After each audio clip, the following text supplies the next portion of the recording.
प्रदेश मुख्यालय में प्रेस वार्ता हो रही है। आपको सीधी तस्वीरें दिखाते हैं। भाजपा नेता राजेंद्र राठौड़, विधायक कैलाश वर्मा कर रहे पीसी।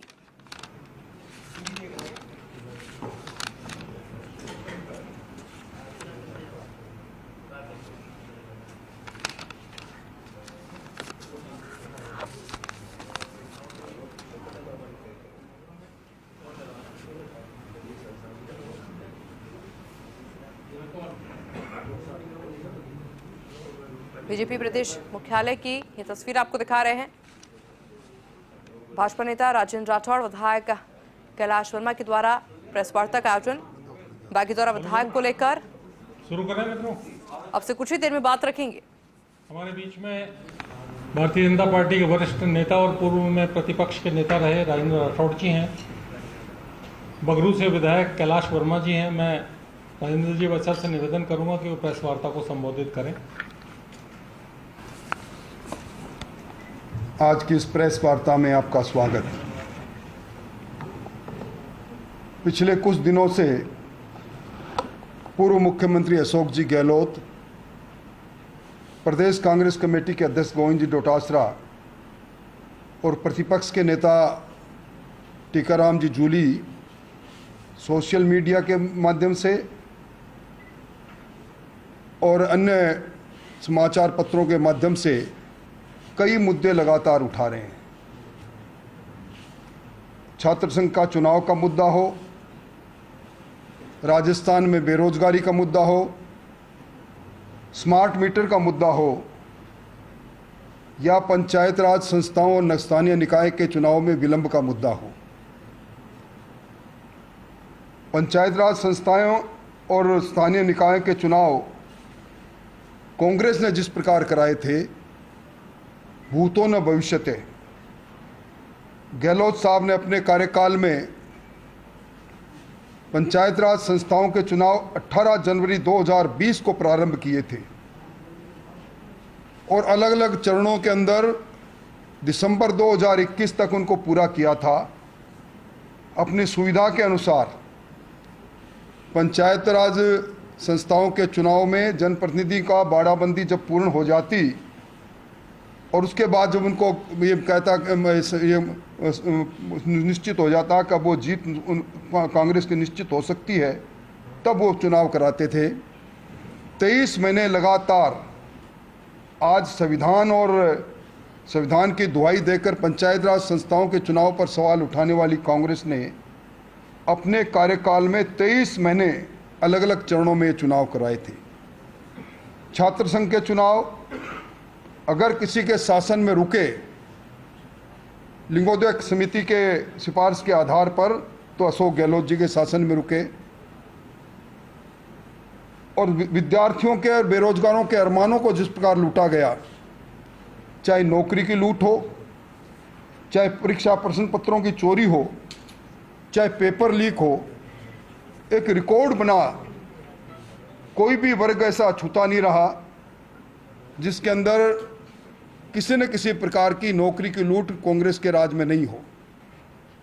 दिव्यांग श्रेणी एक ऐसी श्रेणी, सब लोग चाहते हैं कि वो मुख्य धारा में आए। उनका 4% आरक्षण तय है। इसके लिए दिव्यांगजन अधिकार अधिनियम 2016 बना हुआ है। कांग्रेस के समय में भर्ती हुई। 19 अगस्त तक इस भर्ती पर जब प्रश्न चिन्ह लगे तो इनका मेडिकल बोर्ड से जब जांच करवानी प्रारंभ हुई तो 43 दिव्यांगों में से 37 दिव्यांग अयोग्य पाए गए। 53 की जांच अभी बाकी है। अच्छी तरह देखने वाले अंधे बनकर नौकरी पाते हैं, अच्छी तरह सुनने वाले बहरे बनकर नौकरी पाते हैं, मूक बधिर बनकर धरा प्रवाह बोलने वाले नौकरी पाते हैं। और हद तो तब हो गई जब मूक बधिर की नौकरी पर गहलोत साहब के खुद के कार्यालय में उन्हीं के जिले के एक व्यक्ति नियुक्त होते हैं। शिकायत पर जब जांच की जाती है तो दूसरे व्यक्ति को भेज देते हैं कांग्रेस के समय में पदोन्नति भी पा जाते हैं।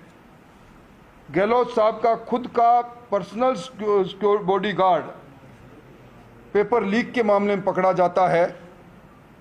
इससे बड़ा दुर्भाग्य कुछ हो नहीं सकता।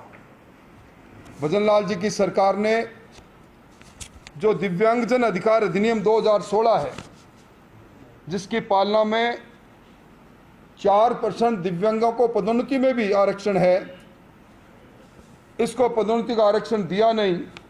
सरकार ने इन दिव्यांगों के प्रति संवेदनशीलता प्रकट करते हुए 2016 से इस बैकलॉग को समाप्त करने के लिए विशेष तौर पर इस एक अभियान के तौर पर इस काम को हाथ में लिया है। बेरोजगारी की बात करते हैं। आप सब लोग अच्छी तरह जानते हैं, कांग्रेस के शासनकाल के अंदर राजस्थान पूरे देश में बेरोजगारी की दर की दृष्टि से पहली और दूसरी पायदान पर रहा। 30 से 32.5% बेरोजगारी कांग्रेस के शासन में रही और आज बेरोजगारी दर में राजस्थान नीचे की पायदान से तीसरे नंबर पर है। 19 परीक्षाओं में 17 पेपर लीक हो जाना, नेटबंदी के अंदर जम्मू कश्मीर के बाद कांग्रेस के समय में सर्वाधिक नेटबंदी राजस्थान में हुई। FIR 132 दर्ज हुई इस मामले में। और इस पेपर लीक और रीट की चीट में सबसे बड़ी किरदार भूमिका थी, वो थी राजीव गांधी स्टडी सर्किल की। उन्हीं के अध्यक्ष तत्कालीन जो माध्यमिक शिक्षा बोर्ड के अध्यक्ष थे प्रोफेसर DP जारोली, उनको बर्खास्त इसी अशोक गहलोत जी की सरकार ने इस नाते किया था कि उनकी अगुवाई में राजीव गांधी स्टडी सर्किल के लोगों ने मिलकर पेपर चोरी किया था। अब इसी 20 अगस्त को गहलोत साहब ने राजीव गांधी स्टडी सर्किल का एक कार्यक्रम दिल्ली में किया और दिल्ली में सोनिया गांधी जी को बुलाने की उन्होंने भरसक कोशिश की। ये इतर बात है कि वो नहीं आई, पर तार कहां से कहां तक जुड़े हुए थे ये इस बात से सिद्ध होता है। मैं समझता हूं कि 132 FIR के अंदर जो भजनलाल जी की सरकार के समय में दर्ज हुई 356 गिरफ्तारी हो जाने और RPC के बाबूलाल कटारा, रामूराम रायका की गिरफ्तारी और SI में 122 लोगों की गिरफ्तारी, उसमें 61 जो खुद सिलेक्शन जिनका हो गया था उन सब इंस्पेक्टर की, प्रशिक्षित सब इंस्पेक्टर की गिरफ्तारी। 6 याचिकाएं हाईकोर्ट के अंदर सेकंड ग्रेड टीचर के उस मामले जब SIT जांच कर रही थी तो दर्ज हुई, सारी याचिकाएं खारिज हुई। आज भी 3970 परिवार SIT जो गठित हुई है SOG की, उसके पास लंबित है।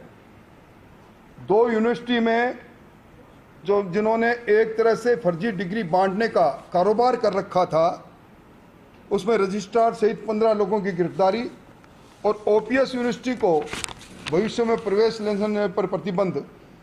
इसको कहते हैं पारदर्शिता तरीके से परीक्षाओं का आयोजन करा के हक का, नौजवान का हक सुरक्षित रखना।